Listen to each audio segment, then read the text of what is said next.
गोवा की शाम मस्तानी, हवा में है नशा पुरानी, समंदर की लहर। এটাকে মিনি গোয়া এমনি বলছি না, এটা জায়গাটার নাম আছে উদয়পুর। এবার বলি আপনি কিভাবে আসবেন। উদয়পুর আসতে গেলে আপনাকে বাস, ট্রেন অথবা নিজের গাড়ি নিয়ে প্রথমে দীঘা আসতে হবে। তারপর টোটো, রিক্সা, অটো বা নিজের গাড়ি নিয়ে উদয়পুর আসতে হবে। নিউ দীঘা থেকে উদয়পুর মাত্র ৩ কিলোমিটার। এখানে পার্কিংয়ের পাশ বরাবর প্রচুর ঝাউবাগান দেখতে পারবেন, যা দীঘার দিকে প্রচণ্ডভাবে মিস করবেন। আপনি কি কখনো এমন একটা সমুদ্র সৈকতে দাঁড়িয়ে আছেন যেখানে নীল আকাশ আর নীল সমুদ্র যেন একে অপরকে ছুঁয়ে যায়? চারদিকে শান্ত ঢেউ, নরম বালির উপর পায়ের ছাপ, আর দূরে সূর্যাস্তের সোনালি আলো। আজ আমরা আপনাদের নিয়ে চলেছি দীঘার এমন এক জায়গায় যাকে মানুষ ভালোবেসে বলে উদয়পুর, দীঘার মিনি গোয়া। উদয়পুর বিচ পশ্চিমবঙ্গ ও ওড়িশার সীমান্তে অবস্থিত, যার ডান দিকে ওড়িশা আর বাম দিকে পশ্চিমবঙ্গ। এটা কিন্তু সাধারণ সমুদ্র সৈকত নয়। এখানে নেই ভিড়ের কোলাহল, নেই হকারদের ইৎকার, আছে শুধু প্রকৃতির শান্ত ছোঁয়া, ঢেউয়ের গান আর বাতাসের মিষ্টি সুর। উদয়পুর মানে দীঘার সেই লুকানো সৌন্দর্য, যেখানে এসে মনে হয় সমুদ্র আপনাকে একা নিজের মতো করে সময় দিতে চায়। আজকের এই ভিডিওতে আমরা দেখাব কেন উদয়পুরকে বলা হয় ওই মিনি গোয়া, কোথায় বসে সূর্যাস্ত সবচেয়ে সুন্দর লাগে, কোথায় দাঁড়িয়ে সমুদ্রের ঢেউ সবচেয়ে কাছ থেকে ছোঁয়া যায়, আর কেন এই জায়গাটা এখন ভ্রমণপ্রেমীদের নতুন স্বর্গ। তাই ভিডিওটা শেষ পর্যন্ত দেখুন, কারণ দীঘার এই রূপ আপনি আগে কখনো দেখেননি। চলুন শুরু করি উদয়পুর, দীঘার মিনি গোয়ার অবাক করা গল্প। এটাকে মিনি গোয়া এমনি বলছি না, এটা জায়গাটার নাম আছে উদয়পুর। আপনি আসলে যত রকম আনন্দ করার দরকার সব পাবেন এখানে। বক্স ভাড়া পাওয়া যায় এখানে। আপনি মানে সামুদ্রিক মাছ যেরকম আছে, চিংড়ি বলেন, কাঁকড়া বলেন, ভোলা বলেন, সমস্ত রকম পেয়ে যাবেন। আপনি বোটিং করতে পারেন, বোটিং এ যেতে পারেন, বাইক রাইডে যেতে পারেন। এখানে আনন্দ করার শেষ নেই, আপনি সমস্ত কিছু আনন্দ করতে পারেন। বন্ধু বান্ধব নিয়ে আসেন। তবে আপনাদের একটা কথা বলবো, আপনারা দয়া করে বাচ্চাদের নিয়ে আসবেন না। বাচ্চাদের এখানে সমস্যা আছে, বাচ্চাদের একটু আড়াল রাখলে সুবিধা হয়। বাচ্চাদের বাদ দিয়ে যেরকম হয় আপনারা আসুন, বন্ধু বান্ধব নিয়ে আসুন, ফ্যামিলি নিয়ে আসুন, যার ফ্যামিলি যেরকম ফ্রি সেইভাবে আসুন, এনজয় করতে পারবেন। সবকিছু এখানে পাওয়া যায়। সমুদ্রের জলে পা ডুবিয়ে মাছের বিভিন্ন পদ খাওয়ার মজা আপনি এখানে পেয়ে যাবেন। এদের কাঁকড়া ফ্রাই এবং চিংড়ি ফ্রাই অবশ্যই ট্রাই করে দেখবেন। অনেক ভালো রেস্টুরেন্ট হার মেনে যাবে, এটা দায়িত্ব নিয়ে বললাম।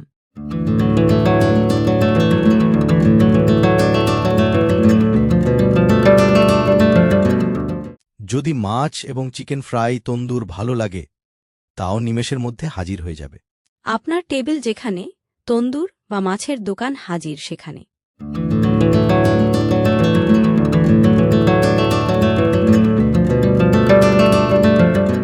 এই দাদার কাছে আপনি চিকেন কষা পেয়ে যাবেন। মোটামুটি ৮-১০ পিস থাকবে এক প্লেটে, দাম মাত্র ১০০ টাকা।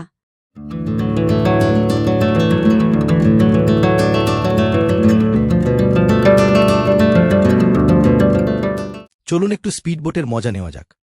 এখানে স্পিড বোটের খরচ মন্দারমণি বা নিউ দীঘার তুলনায় অনেক কম, ১০০ টাকা মাথা পিছু। একটা বোটে একসাথে ৮ জন হলে তবেই ছাড়ে।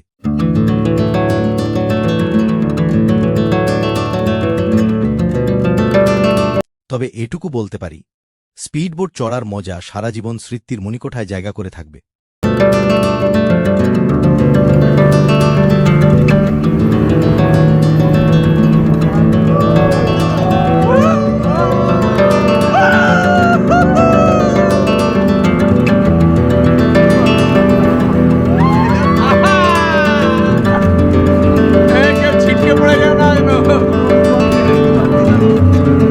এটা সমুদ্রের প্রায় ২ কিলোমিটার ভিতরে আপনাকে নিয়ে যাবে। ফেরার সময় উদয়পুর বিচ দারুণ দেখতে লাগবে। সম্পূর্ণ রঙিন বিচ, চারিদিকে রঙের খেলা।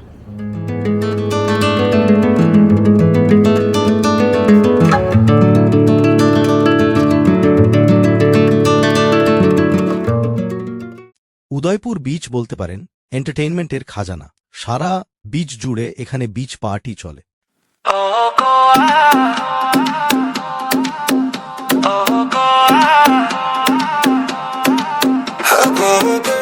এখান থেকে আর একটা ঘোরার জায়গা হল 2 কিলোমিটার দূরে পড়শি রাজ্যে ওড়িশায় অবস্থিত তালসারি। যাওয়ার জন্য স্কুটি বা বাইক ভাড়া পাওয়া যায়। মোটামুটি 1 ঘন্টার জন্য ভাড়া নেয় 200 টাকা।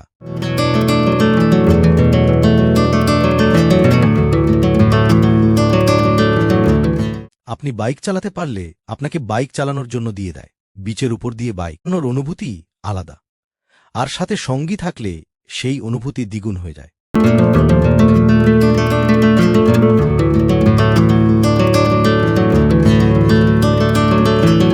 তালসারি বিচের মূল আকর্ষণ হল লাল কাঁকড়া।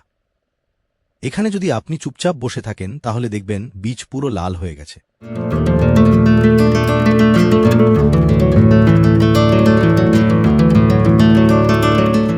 চাইলে এক্সট্রা কিছু টাকা দিয়ে আপনি চন্দনেশ্বর মন্দির দেখে আসতে পারেন।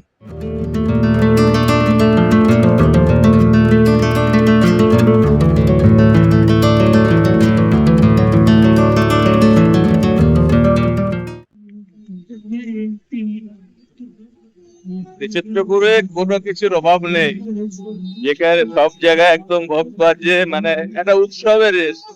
যেখানে আসবেন আপনি মানে আনন্দ করতে পারবেন। একটা উৎসব মেয়ে, যেখানে গান বাজনা নাচ সমস্ত কিছু এখানে অ্যাভেলেবল। খাবার দাবার, কাঁকড়া, মাছ, মাংস, বিরিয়ানি, যা চাইবেন সবই হাজির হয়ে যাবে এখানে। দাম যে খুব বেশি তার ব্যাপারটা সেটা নয়, দাম খুব একটা বেশি নয়।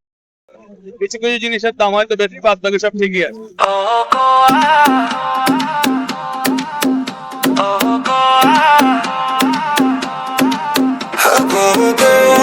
পুরো বিচ জুড়ে রঙের মেলা। এখানকার সময় পুরো রঙিন।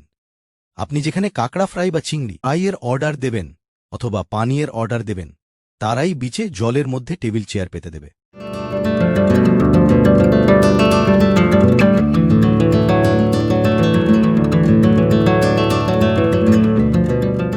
তিনটি বড় কাঁকড়া রান্না করে আপনার থেকে নেবে 200 টাকা। চিংড়ি ও 1 প্লেট নেবে 200 টাকা।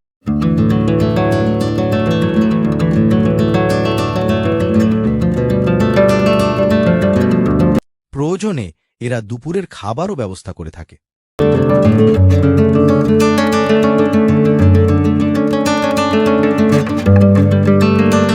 কেউ নাচ করছে, কেউ টেবিলে বসে নরম পানীয়ের স্বাদ গ্রহণ করছে, কেউ আবার চুপচাপ বসে আছে, আবার কেউ সমুদ্রের জলে স্নান করছে।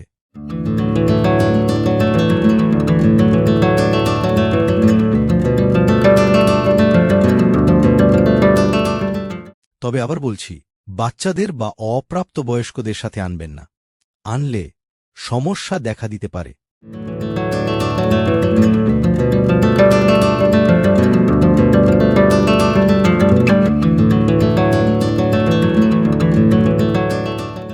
আপনার যদি সাউন্ড সিস্টেম লাগে তাও পেয়ে যাবেন। ভাড়া পড়বে ঘন্টায় 300 টাকা।